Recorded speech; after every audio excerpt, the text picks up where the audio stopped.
Hi, I'm Lorna Jackson, clinical and spiritual hypnotherapist. Now, in this video, I'm just going to be discussing how to coach one of your clients through the "Am I making this up" phase. Now, you may come across clients that say this and think they're making it up when you're facilitating a past life regression, a life between life session, or even if you're doing a regression to the initial sensitizing event. Okay, so this video is about any client that you have that you are regressing back in the current life or in a spiritual regression session. Now, as a regression practitioner, one of the biggest hurdles that you'll face is the client who stops mid-session and says, "I think I'm just making this up." Now that's common, especially in past life regression. So today we're going to talk about why that happens and how to use the wisdom of the pioneers. Now, there's Michael Newton, Dolores Cannon, and there's also someone called Jose Silva. And you might not have heard of him, but honestly, if you are a hypnotherapist, I would suggest you check him out. So we're going to talk about these pioneers. And to help your clients, you must first understand how Jose Silva described the imagination, because he had a really interesting take on it, which I find is amazing. Now, he taught that the imagination isn't just a place for fantasy. He viewed it as a mental screen, an internal communication tool. So according to Silva, we use our imagination to project our consciousness to levels of information that the physical eyes cannot see. I mean, when you think about it, your physical eyes can only see so much. And when a client feels that they are imagining a past life, well, tell them, correct. Never challenge them. Tell them your imagination is the doorway. It is the canvas upon which your soul is painting the memory. So use Silva's logic to validate them, because imagination is the mechanism of the psychic mind. And that's what you're tapping into when you're doing this type of work. Now, Michael Newton, who pioneered the life between lives, the methodology, he noted that the transition from a past life into the spirit world is where the analytical mind is most likely to interfere. Now, he explained that the conscious mind acts as a sensor. And when a client begins to perceive the life between lives, the in-between state, the information is so foreign to our logic, to our 3D logic, that the conscious mind often steps in to label it as imagination or nonsense. Now, he reminds us that the conscious sensor is always on duty. It wants to protect the client from looking foolish. He often used a technique of displacing the conscious mind, moving it to a metaphorical waiting room or a corner of the room, so the soul's memory could speak without being interrupted by the ego, by the part. And that's a technique that you can use in your session if you need to move that doubting part to the side. Now, Dolores Cannon, which she was the creator of the QHHT, which is well known, quantum healing hypnosis. Now, in a book, she spoke extensively about the left brain versus the right brain. Okay, she famously stated that if a client is too left-brained, analytical, scientific, or controlling, they will often struggle to let their imagery flow. She believed the conscious mind is like a curtain and it needs to be pulled back. She observed that as soon as the client thinks, I'm just making it up, the flow of information stops. Now, she taught that the first thing that comes to mind is the true information, while the second thing, the doubt, that's just the analytical mind interfering.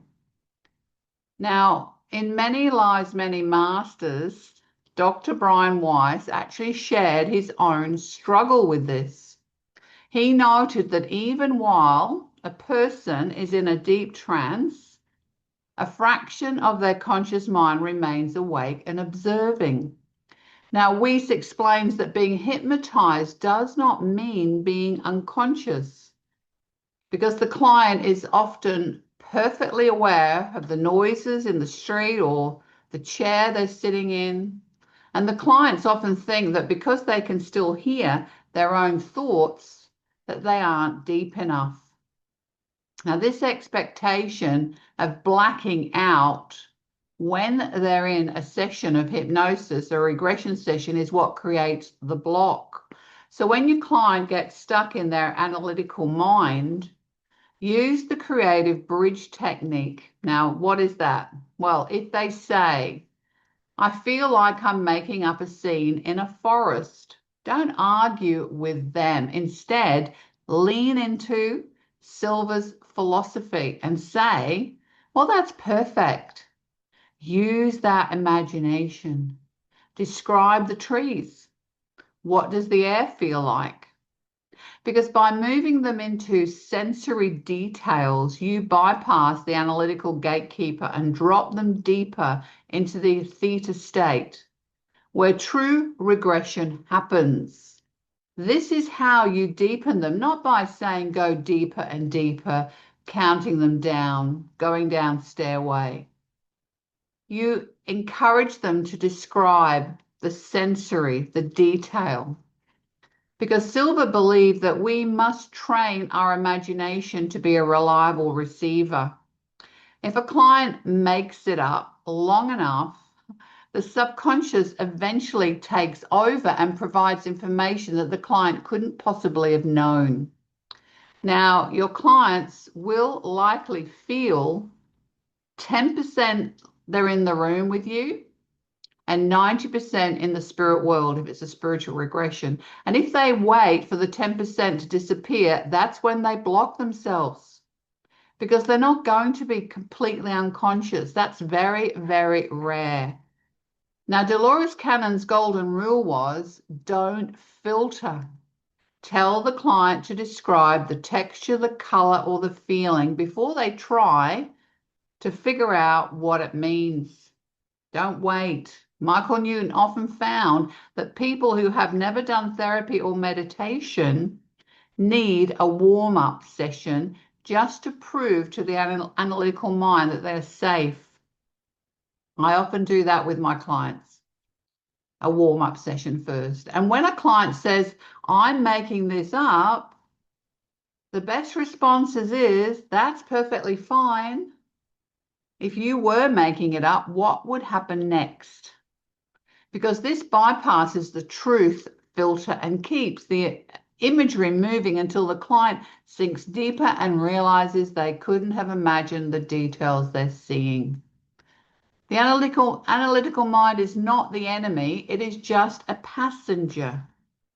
Because by validating the imagination as a legitimate tool of the soul, you then take the pressure off your client and you give them permission to see without the fear of being wrong. And here's another thing. When a client doubts the session at the end, now often they do, I've had that. The session goes really well, there's lots of information, they've given you detail, they've connected the dots, and at the end they go, oh, I don't know if that's real. How could that be true? Okay, when they doubt the session at the end, you can guide them through that. And you can say, what can you say? Well, that's an interesting thought, but let's look at the architecture of what just happened.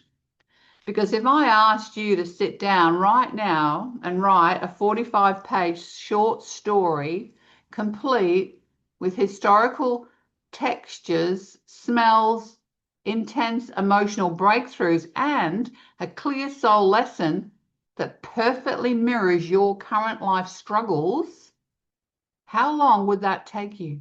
Would it take you days or weeks? Think about the specific parallel we found between your past life and your current life problem. Could your conscious mind have woven these two together so seamlessly in real time while your eyes were closed and you were deeply relaxed? Now, usually the conscious mind is too busy worrying about the grocery list to be that creative. It doesn't. The imagination isn't a factory that creates lies. It's a receiver for information. You didn't make it up. You channeled it through your mental screen. And even if it felt like a story, why did your mind choose that specific story with those specific emotions to heal you today? So I'm going to post this scripted dialogue to the file section of the group. And this is what will be in that scripted dialogue. Okay, as a practitioner, you can say to your client, I hear your doubt. That's just your analytical mind trying to clock back into work. But let me ask you, could you have sat down before this session and intentionally scripted that entire journey? The names, the era, the way your chest tightened when you saw that person or that happening or event? And no doubt the client will say, well, no, I don't think I could have. And then you can say back to them exactly. And could you have consciously invented the profound connection between that life and the struggle that you're having today in your life? To make up something that deep, that fast, it would require a world-class novelist. And what's more likely that you are a secret literary genius, or that your soul just showed you exactly what you needed to see. So that's your comeback. That's what you can say to your client. You need to be prepared. You need to be ready. When you do a past life regression or a spiritual regression, be ready, because the chances are your client's going to have that response. More clients than not have that feeling of making it up. I say to people, when I even do a talk before we do the session, when I do the pre-talk, I explain, the chances are you're going to think you're making the story up. But when that happens, know that that's what most people experience, and just go with it. Keep going, keep making it up, because that is the real deal. And by the time we get to the end of the session and we connect all the dots to your current life, then you'll begin to understand. And you know, clients can't understand this until you actually do a session. It can be difficult. Even as a therapist, you may doubt yourself when you have a session yourself. It happens to the best of us, honestly. So I hope this has been helpful for you. This question came up on the group, and you know, let me know. Give me some feedback. I'm posting this video up onto the Hypnotherapy Learning Hub YouTube channel. That's where all these videos are actually going to be. And the link will take you there. So please watch them. Please subscribe to the channel. It's for your benefit as a student and any new students that are coming along. And I mean, this the Hypnotherapy Learning Hub YouTube channel is open to the general public, because people are interested today in hypnotherapy and spiritual regression. And it's my hope that they find our training, and when they do, they can, you know, ask me questions, whatever. I'm always here to support our students the best I can with my experience, and I've had a lot, and I'm still working. I'm still seeing clients for past life regression and clinical. So please do comment on this video or on the group, and I look forward to talking to you all in the next video.